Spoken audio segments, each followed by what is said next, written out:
Hello दोस्तों, आज मैं एक पिता की हार्ट टचिंग स्टोरी आप लोगों से शेयर करूंगा। यह दिल को छू जाने वाली स्टोरी एक पिता के जज्बातों की कहानी है। इस कहानी से आप लोगों को बहुत कुछ सीखने को मिलेगा। इस कहानी को लिखने का मेरा एक ही मतलब था कि मैं पिता की भावनाओं को आप लोगों के साथ बहुत ही सुंदर स्टोरी में पिरोकर आप लोगों से शेयर करूं। आपने माँ के बारे में तो बहुत सुना होगा, बहुत जगह पढ़ा भी होगा। माँ के लिए अच्छी हिंदी कहानियाँ लिखी गई हैं, लेकिन पिता के बारे में बहुत कम ही लिखा गया। तो दोस्तों, यह हार्ट टचिंग स्टोरी उन फादर्स को समर्पित है जो अपने परिवार के लिए जी जान से काम करते हैं, खुद की इच्छाओं को मारकर अपने बच्चों के सपने पूरे करते हैं। यह स्टोरी शुरू होती है जब मैं घर से गुस्से में बड़बड़ाते हुए निकल आया और बस स्टैंड की तरफ आगे बढ़ने लगा। मैं मन ही मन में बड़बड़ा रहा था, पता नहीं कितने पैसे छुपा के रखे हैं, लेकिन मेरे लिए एक बाइक नहीं ले सकते। अब मैं यहाँ से चला जाऊँगा और जब तक वापस नहीं आऊँगा, जब तक मैं खुद के पैसों से बाइक ना खरीद लेता।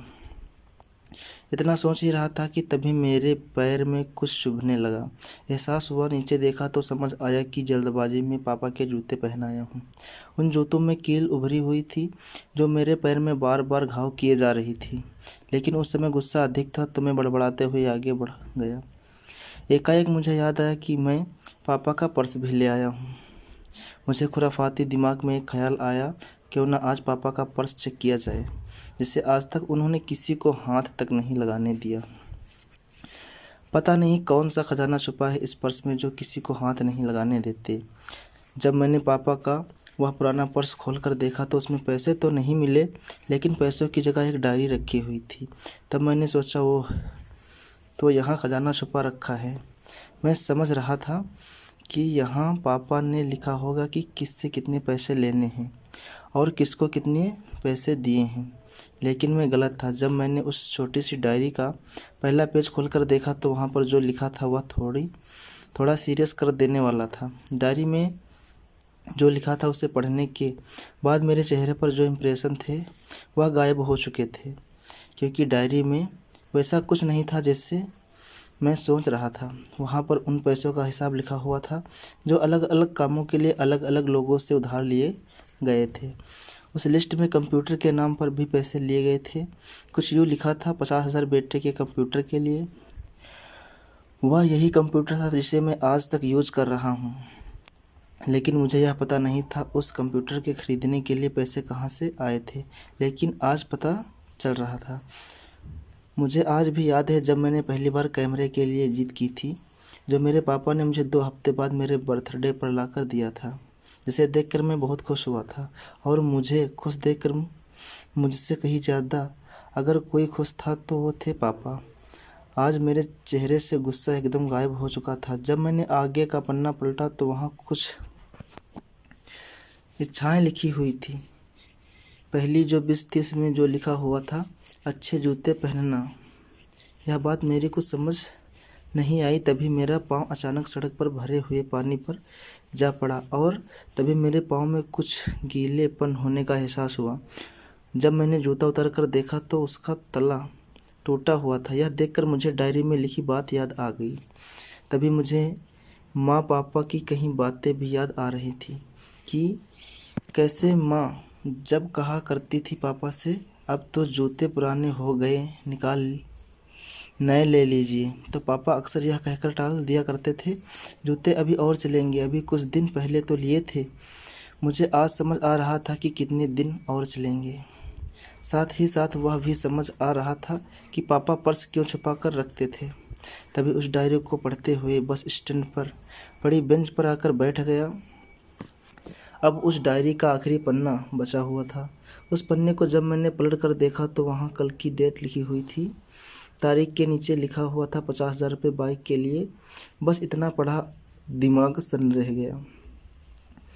अब मेरे मन में कोई शिकवा गिला नहीं बचा। जब मेरी आंखों से आंसू चले जा रहे थे, मुझे आज तक नहीं पता तब मैं क्यों रोए जा रहा था। अब मैं जल्दी से घर की तरफ भागा, लेकिन जूतों की वजह से वह कील पाँव में अब तक घाव बनाने में कामयाब हो चुकी थी। मैंने जूतों को रास्ते में ही निकाल कर फेंक दिया और भागते लड़खड़ाते हुए घर जा पहुंचा, लेकिन पापा घर पर नहीं थे। मैं समझ गया कि वो कहाँ गए थे। मैं सीधा पास वाली बाइक एजेंसी की तरफ भागा। पता नहीं आज कहाँ से इतनी ताकत आ गई थी कि मैं भागते हुए थक नहीं रहा था, और वह भी बिना जूते के नंगे पैर। जैसे तैसे बाइक एजेंसी पर पहुंचा। पापा वहीं थे। मैंने पापा को दौड़कर गले लगा लिया और मेरी आंखों में आंसू रुकने का नाम नहीं ले रहे थे। पापा को समझ नहीं पा रहे थे आखिर रो क्यों रहा है, मैं क्यों रो रहा हूँ। मैंने पापा से कहा, पापा मुझे मोटरसाइकिल नहीं चाहिए, आप अपने लिए जूते ले लीजिए। अब आज से मैं जो भी करूँगा अपनी मेहनत से अपने बलबूते पर पढ़कर करूँगा। दोस्तों, बस इतनी सी एक कहानी थी।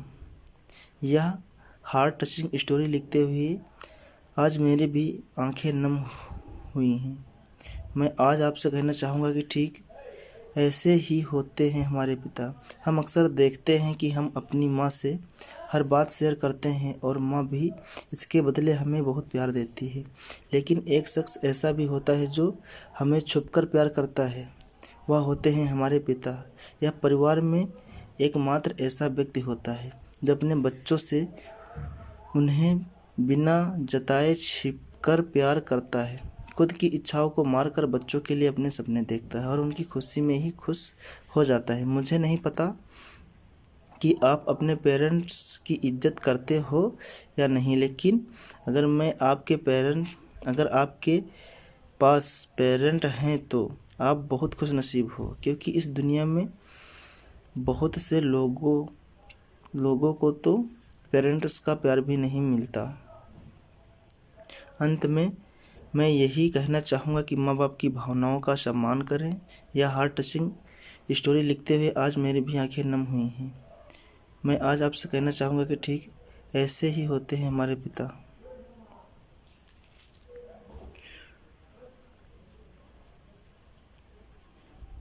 जो अपने बच्चों से उन्हें बिना छिपाकर प्यार करता है, खुद की इच्छाओं को मारकर बच्चों के लिए अपने सपने देखता है, उनकी खुशी में ही खुश हो जाता है। अंत में मैं यही कहना चाहूँगा कि माँ बाप की भावनाओं का सम्मान करें। इस पोस्ट को लिखने का मकसद यही था कि मैं अपने बाप की फीलिंग से रूबरू कराऊँ, क्योंकि माँ के बारे में लेखकों ने बहुत कुछ लिखा है, लेकिन बाप के ऊपर कोई नहीं लिखता। इस कहानी को लिखने के लिए मुझे अच्छी खासी मेहनत करनी पड़ी है। अगर आपको ज़रा सा भी यह हार्ट टचिंग स्टोरी पसंद आई हो तो नीचे कमेंट बॉक्स में कमेंट करके मुझे ज़रूर बताइएगा और अपने दोस्तों के साथ सोशल मीडिया पर शेयर करना ना भूलें।